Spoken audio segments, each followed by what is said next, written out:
처음부터 끝까지 같은 태도와 정신으로 동일하게 진행한다는 의미의 말들이 여럿 있습니다. 처음처럼 초지일관, 한결같이 시종일관, 끝까지 같은 의미인데 뉘앙스는 조금씩 다릅니다. 처음처럼이나 초지일관은 출발점을 강조합니다. 출발할 때 그 마음 그대로. 한결같이나 시종일관은 전 과정을 동일하게 유지하자. 끝까지는 마지막을 강조하는 면이 있습니다. 섞어서 사용하기도 하지만 자신의 위치와 원래 가졌던 의도를 동시에 고려하여 단어를 선택하게 됩니다. 그런데 처음처럼 살아야 하는 것도 맞지만 처음처럼 살아낼 수 없는 그런 변화가 생길 수 있습니다. 처음에는 하루에 10시간 노동하려고 그랬는데 몸에 고장이 나서 1시간 이상 못한다든지 노동을 아예 못한다든지 그렇게 바뀔 수 있다는 거죠. 또 변화된 상황 속에서 출발할 때와 같이 행동해서는 안 된다는 그런 점들도 있음을 기억해야 합니다. 6개월 뒤면 종교개혁 500주년이 됩니다. 500년 전인 1517년 루터가 종교개혁을 시작한 의도를 되살리고자 다시 그 정신을 회복하자는 말들을 합니다. 물론 그 배경으로는 한국 개신교의 현재 상황이 믿음의 이해에서, 은혜의 이해에서, 성경의 이해에서 실패했다. 어떻게 실패했느냐? 믿음은 행함이 없는 믿음, 은혜는 값싼 은혜, 성경은 변혁이 없는 성경 이해로 제대로 된 게 하나도 없다. 그런 반성이 있습니다. 한마디로 실패했다. 이런 평가입니다. 문제는 우리들이 계획자들이 처음 추구했던 정신으로 도저히 돌아갈 수 없는 상황에 놓여 있다는 거죠. 돌아갈 수 없는 강을 건넜기에 이 시점에서 봐야 될 것은 그 원리가 뭔가, 루터가 보기를 원했던 게 뭔가, 예수님이 추구했던 바가 뭔지를 봐야 되는 거죠. 많은 교회에서 초대교회로 돌아가자 그렇게 이야기를 합니다. 하지만 초대교회로 돌아가면 안 된다는 점도 잊어서는 안 되는 거죠. 왜냐? 2000년 전의 그 상황과 지금의 상황은 2000년이라는 시간적인 갭이 있는 거죠. 유대 땅에서 그 사람들이 추구했던 것과 한국 땅에서 우리가 추구해야 될 게 다르다는 거죠. 물론 동일한 것은 있죠. 하나님의 은혜가 동일하고 하나님이 원하시는 하나님의 뜻은 동일한데 그 상황 속에서 펼치는 방법과 원리들도 상당히 많이 바꿔야 된다는 거죠. 춘천을 가려고 할 때에 대전에서 출발해서 춘천을 가는 길과 안동에서 춘천을 가는 그 길이 완전히 다릅니다. 위도상으로는 옆으로 쭉 가면, 동쪽으로 가면 안동이 나오거든요. 그런데 거기서 똑같이 북쪽을 보고 어느 정도, 완전한 북쪽은 아니지만 춘천이라는 목표점을 보고 나아가는데 다르다는 거죠. 어제의 나와 오늘의 내가 다르고 4년 전에 한사랑교회와 현재의 한사랑교회는 완전히 다른 공동체라는 거죠. 그래서 4년 전에 북쪽을 바라보고 예수님을 바라보고 나아가고 있는데 그때 나아가려고 했던 그 지점과 그 방향이 4년 동안 바뀌어 있다는 거죠. 내가 놓여 있는 위치도 바뀌었고 어느 정도 동쪽으로 치우쳐 있는지 서쪽으로 치우쳐 있는지 달라질 상황에 있다는 거죠. 그래서 그 위치 속에서 정확하게 다시 한번 예수님이 계신 곳 하나님 나라를 바라보고 가야 되는 거죠. 이곳에서 예배를 드리기 시작한 지 4년이 지났습니다. 처음에는 가족과 교회를 생각하고 하나님 나라를 생각했습니다. 그때에 이런 교회가 되었으면 좋겠다. 이런 생각들이 분명히 있었죠. 하지만 지금은 달라진 공동체이기 때문에 다른 공동체 속에서 이런 교회, 그 모습을 다시 생각하고 또 봐야 하는 거죠. 공동체를 생각할 때 제가 대표적으로 드는 예가 가족 공동체죠.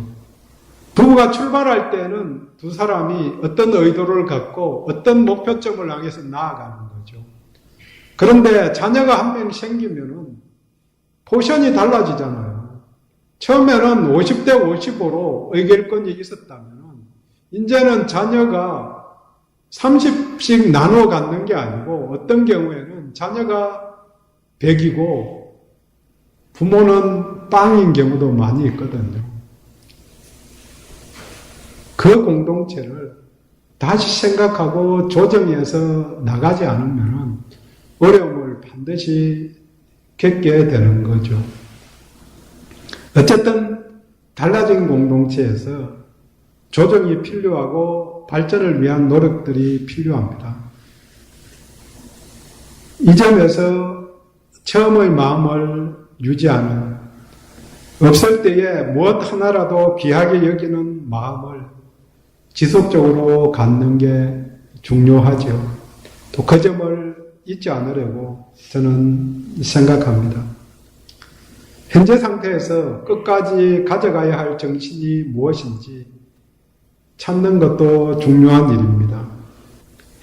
개인적으로 정리해 놓은 것은 있지만 교회 공동체 안에서 선택하는 게 필요합니다. 물론 끝까지 갈 때에 이 끝이 세상의 종말일 수도 있고 교회의 종말이나 개인의 종말일 수도 있습니다.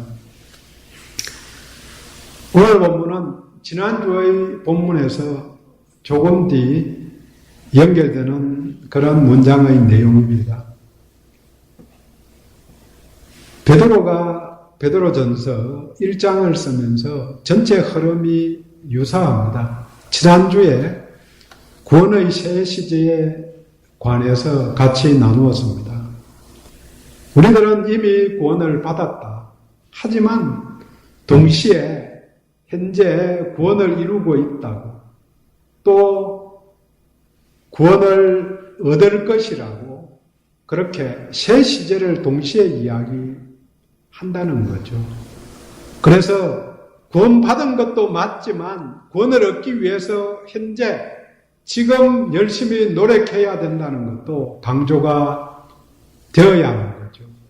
지난주에도 이야기 드렸지만 구원파는 한 번 구원받으면 그게 끝이라고 이야기하고 어떻게 살아도 된다고, 구원이 사라지지 않는다고 그렇게 이야기하지만 그것은 진리가 아니라는 거죠.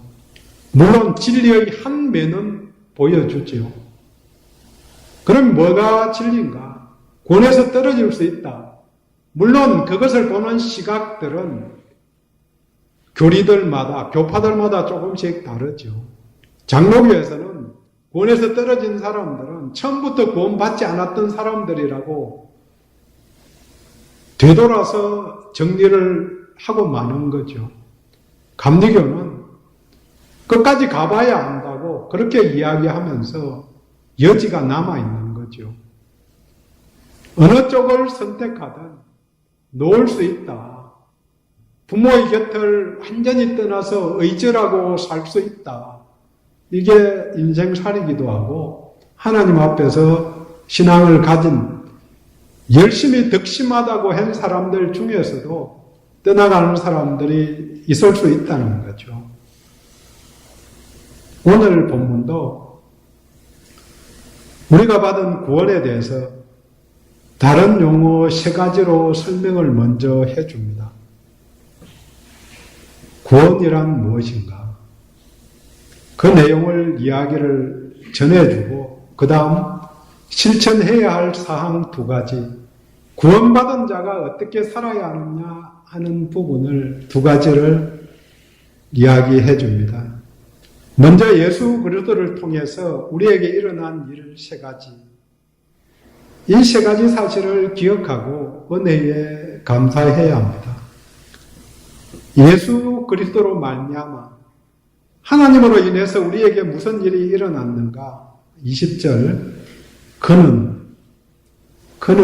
그리스도시죠. 그리스도는 창세전부터 미리 알린 바 되신이라는 말, 창세전에 미리 정해놓으신 분이라는 의미입니다. 창세전에 예정되신 그분이 너희를 위하여 나타내신 바 되었다. 성경은 신적 수동 이렇게 이야기하면서 수동체 문장을 많이 씁니다. 예수 그리스도가 자발적으로 나타난 것도 맞지만 하나님의 의도 속에서 하나님께서 파송해서 보내셨기 때문에 그렇게 되었다는 거죠. 우리가 구원받았다 이 측면보다는 더 강하게 이야기하는 게 구원을 받게 되었다고 수동태로 내 의지로 구원받은 게 아니고 하나님의 은혜로 되었다는 걸 강조하는 면이 더 있다는 거죠. 오신 것이 새로운 세상의 출발입니다. 그런데 누구를 위해 오셨는가?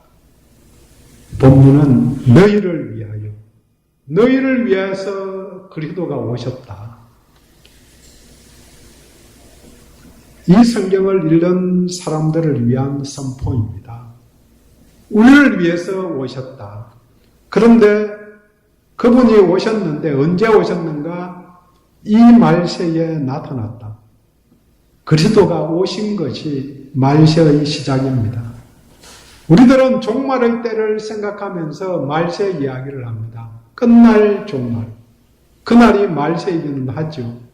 하지만 말세의 시작이 예수님이 오심으로 말미암아 그때부터 말세가 시작되었다는 거죠. 꼭 같은 말을 다르게 표현한 게 하나님 나라가 예수님이 오시면서 시작된 거죠. 하나님의 나라가 이 땅에서 임했는데 그게 예수님이 오시면서부터 임해서 예수님이 다시 오시면 완전하게 완성될 것입니다. 종말도 예수님이 오시면서부터 시작하게 되었는데 재림하실 그날이 종말이 완성되는 날이죠. 말세의 마무리는 다시 오시는 그날입니다. 예수님이 이 땅에 오심으로 하나님의 나라가 시작되었고 다시 오심으로 완성됩니다. 그 가운데에 교회가 있는 기간, 우리들이 생존해 있는 기간이 말세입니다. 끝이 예고되었고 끝을 향해서 가고 있는 시간입니다. 예수 그리스도로 말미암아 하나님으로 인해서 우리에게 일어난 일, 첫 번째 대속이라고 설명합니다. 18절 대속함을 받은 것은 19절 오직 흠없고 점없는 어린 양 같은 그리스도의 보배로운 피로 된 것이니라. 그리스도의 피는 흠없고 점없다. 완전하여서 결점이 없다는 거죠. 대속은 남의 죄를 대신하거나 감당하거나 또 갚아주는 것입니다. 재산상의 손해는 대신해서 갚아주면 되지만 문제는 생명의 값을 치르는 것입니다. 죄를 지으면 그 값으로 생명이 죽어야 되는데 죄를 지은 사람이 반드시 죽어야만 하는데 대신 죽어준다는 것. 무죄한 자가 죄인을 대신하여 죽는다는 것이 대속의 핵심이고 또 우리들에게 주어진 은혜입니다. 그리스도의 피값으로 대속함을 받아서 우리가 죄 가운데서 자유함을 얻었습니다. 그리스도는 하나님이시기 때문에 그의 피는 완전하고 전적으로 죄가 없으신 분입니다. 그리스도의 피로 우리는 대속함을 받았습니다. 할렐루야, 할렐루야입니다. 예수 그리스도로 말미암아 우리 하나님으로 인해서 우리에게 일어난 일 두 번째, 믿음입니다. 21절, 하나님을 믿는 자니. 어떤 하나님이신가? 그리스도를 죽은 자 가운데서 살리시고 영광을 주신 하나님. 이 하나님을 그리스도로 말미암아 믿는 자가 너희들이라고 선언합니다. 살려주시는 능력의 하나님, 아들을 영화롭게 하신 하나님, 그 하나님을 우리가 또 내가 믿게 되었습니다. 이것은 믿음의 은혜, 믿게 은혜를 주셔서 이루어진 일입니다. 사람들은 믿은 것의 나의 결단이 분명히 있기는 하지만 내가 믿게 되었다고 그렇게 착각을 합니다. 하지만 성경은 내가 믿게 된 게 아니고 하나님이 은혜 주셔서 믿음의 은혜를 주셨기 때문에 그게 가능하게 된 것이지 그 은혜가 임하지 않았으면 아니라는 거죠. 자발적으로 믿으려는데 믿음이 생기지 않는 많은 사람들을 만나보았습니다. 믿음이 안 생기는 걸 어떻게 하느냐는 거죠. 저도 할 말이 없죠. 불쌍히 여겨달라고 기도하는 것 외에는 할 말이 없습니다. 믿음은 은혜의 선물입니다. 내가 잘나서 믿게 된 것이 아니라는 사실을 우리들은 잘 압니다. 믿음뿐만 아니라 소망이 하나님께 있게 하셨다고 21절에 마무리합니다. 소망을 하나님께 갖게 만들어 주셨다는 거죠. 하나님께 소망이 있습니다. 이것도 그리스도로 말미암아 일어난 일입니다. 믿음을 주신 하나님을 찬양합니다. 소망을 주신 우리 하나님을 찬양합니다. 예수 그리스도로 말미암아 하나님으로 인해 우리에게 일어난 일 마지막 세 번째로 거듭나게 되었습니다.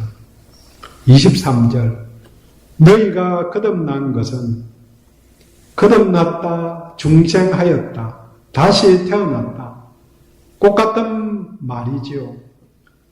예수를 믿음으로 말미암아 그리스도가 이루신 사역이 우리에게 직접 적용이 되어서 이전의 나는 죽었고 다시 태어나게 되었습니다.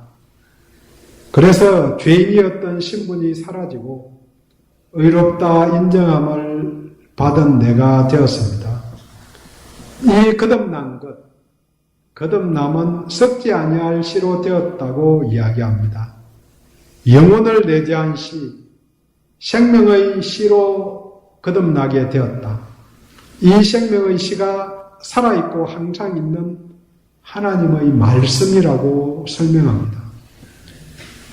그러면은 말씀이 육신이 되어 우리 가운데 오신 분이 예수 그리스도, 예수님이신데 이 예수님으로 말미암아 거듭나게 되었고 이 말씀이 진리의 성경이니까 객관적인 진리로 거듭남을 확인할 수 있다는 선언입니다. 거듭남이 한편으로는 굉장히 주관적인 사건이지만 객관적으로 검증이 되어야 되는 거죠. 어떻게 객관적으로 검증을 하는가?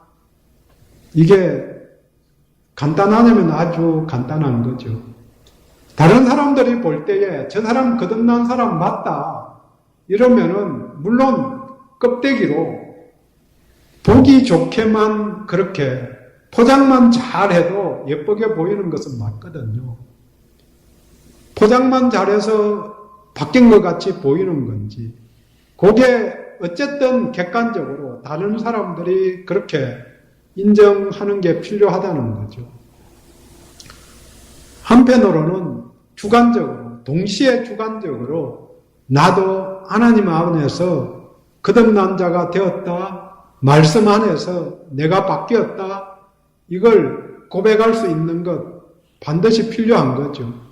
두 측면, 주관적인 측면과 객관적인 측면, 또 주관적인 측면 자체도 진리의 말씀으로 검증하는 것, 이게 반드시 필요한 거죠. 거듭났다는 사실을 어떻게 확인하는가?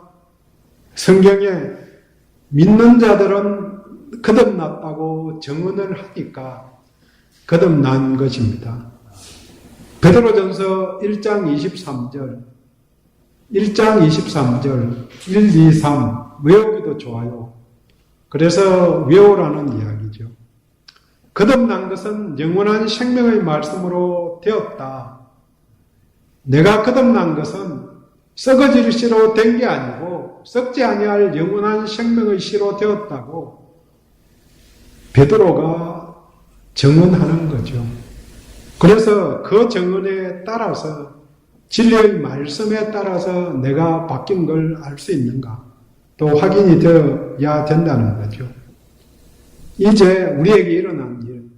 첫 번째 대속함을 받았다. 두 번째 믿음을 갖게 되었다. 세 번째 거듭나게 되었다. 중요한 세 가지 사실입니다. 이 중에서 변화의 근거와 기초가 대속과 믿음이라면 변화의 현상이 거듭남입니다.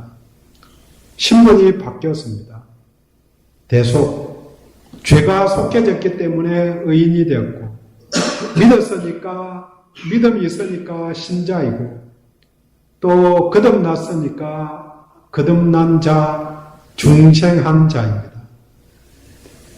거듭난 자는, 변화된 자는 추구하는 것과 반응하는 것이 달라집니다. 내가 거듭났는가 하는 분별하는 기준에 다음과 같은 질문을 해보면 됩니다. 너는 무엇을 추구하고 있는가? 다른 말로 바꿔보면 당신은 나는 무엇에 반응하고 있는가 하는 것을 물어보면 되죠. 마약하는 사람은 우리 동네는 없지만 술 먹던 사람이 술 이야기만 하면은 욕구가 일어나는 거죠. 그러면 변화된 게 아니죠. 처음처럼 이런 단어를 딱 듣자마자 무슨 소주지요? 어느 회사에서 나온 소주인지 잘 모르겠는데 처음처럼 소주 생각이 팍 났다. 그러면은 거기에 속한 사람이죠. 똥개를 아무리 모욕시키고 방에서 키워도 똥개냐 아니냐 구별하는 점은 딱 한 가지요. 한 가지지요. 똥을 보고 달려들면 똥개고 똥을 보고 안 달려들면 아닌 거죠. 돈에 반응하는 자인가? 반응은 다 하죠. 그렇지만 우선순위 1번으로 모든 걸 제껴놓고 돈 이야기만 들으면은 다른 아무것도 생각이 안 나는 사람들이 있는 거죠. 사람에 반응하는 사람인가? 말씀에 반응하는가? 먹는 것에 반응하는 사람들도 있죠. 어떤 사람들은 3시간씩 차 타고 가서 맛집이라면 순방하고 와야 되는 사람들 봤어요. 반드시 그 집 가서 먹어봐야 되겠다는데. 그 사람 덕분에 3시간 타고 가서 먹어본 적도 있죠. 하나님 은혜로. 근데 우리 사전에는 줄 서면 안 먹는다. 줄 서서 먹으면 맛은 있기는 해요. 줄 서는 동안 기대함이 더 있기 때문에 배도 더 고파지고. 그러면 거듭난 자는 무엇을 추구해야 되는가? 본문은 두 가지를 제시해 줍니다. 하나님에 대한 것과 사람들에 대한 것입니다. 기억해야 할 것을 바탕으로 실천해야 할 것, 염두에 두고 지향해야 할 핵심 가치가 두 가지입니다. 하나님에 대한 것, 사람에 대한 것. 첫 번째, 하나님. 하나님을 두려워하라고 이야기합니다. 왜냐하면 하나님이 심판하시는 분이시기 때문입니다. 17절. 심판하시는 일을 너희가 아버지라 부른즉 두려움으로 지내라. 처음에 심판의 원리가 나옵니다. 외모로 보지 않고 각 사람의 행위대로 심판하신다. 우리들은 외모를 보고 판단하니까 사기꾼에게 사기를 당하죠. 물론 몇 번 이야기 드렸지만 사기당하는 이유 중에 사기꾼이 빼어나게 잘하는 점도 있지만 더 중요한 것은 내가 거기에 관심이 생겼다는 점이죠. 내가 거기에 관심이 생기니까 돈 벌 수 있는 길이라고 이야기하니까 거기에 달려드는 거죠.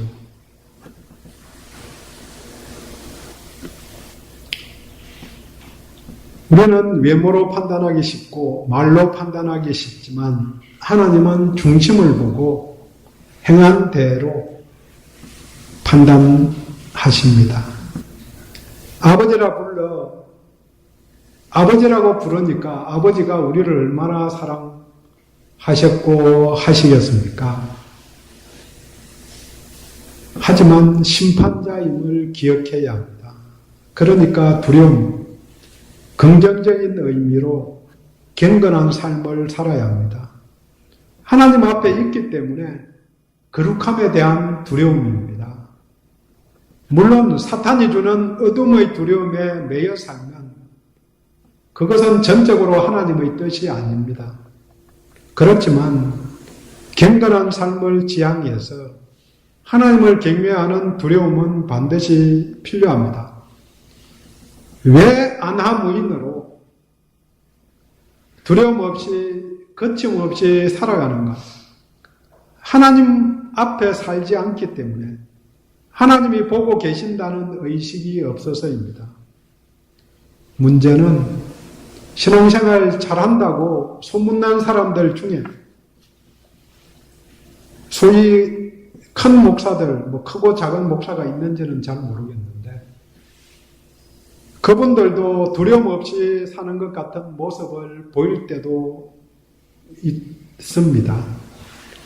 특별히 무엇을 이루었다고 그렇게 생각할 때에 반드시 봐야 할 지표가 심판자에 대한 두려움입니다. 내가 뭔가를 이루었다고 그렇게 생각할 때에 그때에 사람들 마음들이 풀어지고 내 마음대로 살려고 하는 마음들이 샘솟아지는 거죠.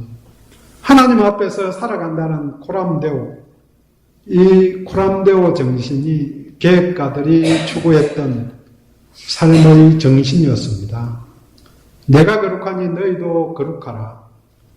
하나님이 자기 백성들에게 요청한 지표입니다. 거룩을 생각하니까 오염된, 거룩하지 못한 부분이 보일 때마다 두려워하는 거죠. 심판에 대한 두려움보다 하나님 앞에 나가는데 부끄러움, 수치스러운 일이 생기는 거죠. 자녀들이 아주 어릴 때는 잘못하면은 부모 앞에 얼굴을 바로 대고 이야기하기가 부끄러워하거든요. 근데 나이가 들면 거짓말도 연습을 여러 번 해서 안 부끄러워지거든요. 대놓고 거짓말도 하고 그렇게 하는 거죠. 점점. 처음에는 안 그랬는데.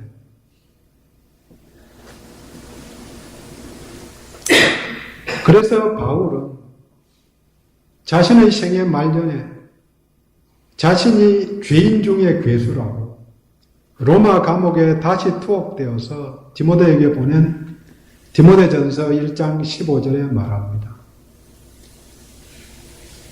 바울이 일생을 돌아볼 때 나도 난 사람이다. 자랑할 게 있다. 히브리인 중에 히브리인이고 가말리엘 문화에서 율법을 열심히 배웠고 또 율법에 어긋나는 사람들을 처벌하기 위해서 돈으로 서로 뛰어다녔던 그런 사람이었다.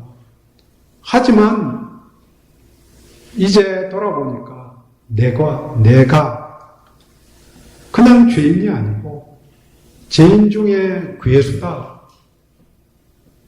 우두머리다. 그렇게 고백하는 거죠. 두려워하는 이유로 우리의 처지를 말해줍니다. 아버지라 부른 적 너희가 나그네로 있을 때에 신분이 하나님의 자녀이지만 이 땅에서 우리의 처지는 나그네로 있습니다. 나그네로 이국 땅에서 살아가는 자들은 두려움이 만연한 환경에서 살아가는 것입니다. 동시에 세상 환경에 물들지 않게 하나님을 더 두려워하며 근심해야 합니다. 왜 두려움이 없는가? 다른 측면에서 나그네라는 의식이 없어서입니다. 집에 오면 제일 먼저 하는 게 다리 뻗고 누워보는 거죠. 편해지죠. 앉아있어도 편하고 누워있어도 편하고. 그런데 물 건너가면 제가 말을 잘 못해서 이게 무슨 말을 해야 되는 것도 부담되고 세미나 가서 발표하는데 단어 틀리면 어떻게 하나 이것도 부담되고 그래서 나가면서부터 부담으로 갔다가 돌아오는 비행기 탈 때는 긴 비행기 시간 어떻게 타고 오나 이것도 부담이죠. 어쨌든 나그네는 부담이 되는 거죠. 타국에 가면 조심을 하고 또 조심을 해야 합니다. 특별히 우리들은 대한민국을 대표하기 때문에 말도 조심하고 행동도 조심해야 합니다. 성도들은 그리스도를 드러내는 광고판입니다. 세상 사람들은 모른 척 해도 다 압니다. 믿는 사람이 저렇게 사네. 거기다가 덧붙여서 집사가 저러네. 저걸 집사라 하나. 모르는 사람들도 직분들 잘 알아요. 장로가 저러네. 장로가 높다며. 거기다 조금 더 나가서 목사가 저 땅으로 하네. 뭐 이렇게 이야기하면 참 할 말이 없는 거죠. 나그네로 살지만 이 삶이 끝이 나고 아버지 품에 안깁니다. 그때까지 끝까지 근심하며 두려워하며 살아야 합니다. 지금은 20절 내용대로 이 말세이기 때문입니다. 말세는 불법의 시대라고 이야기합니다. 하나님의 나라도 확장되지만 사탄의 나라도 확장됩니다. 하나님을 두려워하는 자가 이 땅에서 실천해야 될 덕목, 이제 거듭난 자는 무엇을 추구해야 하는가? 두 번째로 형제사랑입니다. 21절 마음으로 뜨겁게 서로 사랑하라. 베드로는 편지를 읽는 성도들을 먼저 칭찬합니다. 형제 사랑하기에 이르렀다. 그리고 형제를 사랑하는데 거짓 없이 한다고 칭찬합니다. 사랑은 거짓 없는 사랑, 거짓 없는 사랑입니다. 거짓이 없다는 말은 가장하거나 욕심이 없다는 말입니다. 결정적으로 이용하려고 하지 않는 행동입니다. 22절 너희 영혼을 깨끗하게 하여 거짓이 없는 것은 영혼이 깨끗할 때 가능한 것입니다. 그 전에 너희가 진리를 순종함으로 순종할 때 영혼이 깨끗해지고 영혼이 깨끗해지면 거짓이 사라지고 진정으로 형제를 사랑할 수 있게 됩니다. 모든 게 연결되고 얽혀 있습니다. 내 욕심을 이루기 위해 남을 이용하려는 이유는 영혼이 맑지 못해서이고 그것은 진리에 순종하지 않아서입니다. 진리를 모를 수도 있지만 더 많은 경우가 순종하지 않았습니다.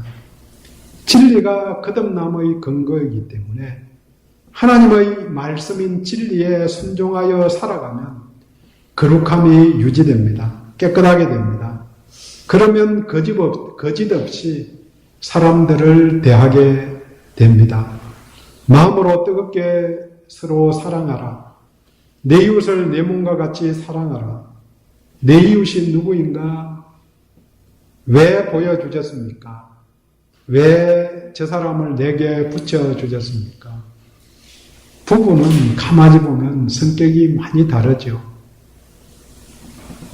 우리 두 사람을 보면서 딸이 이야기합니다. 극과 극이 만나서 살아가는 게 하나님의 은혜다. 나 같으면 3일 만에 박살이 났을 건데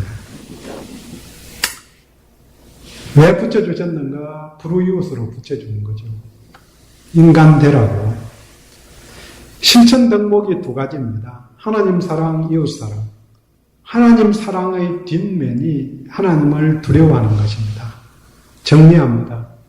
신앙의 출발이 대속과 믿음, 거듭남입니다. 거듭난 사람은 하나님을 두려워하고 뜨겁게 서로 사랑해야 합니다.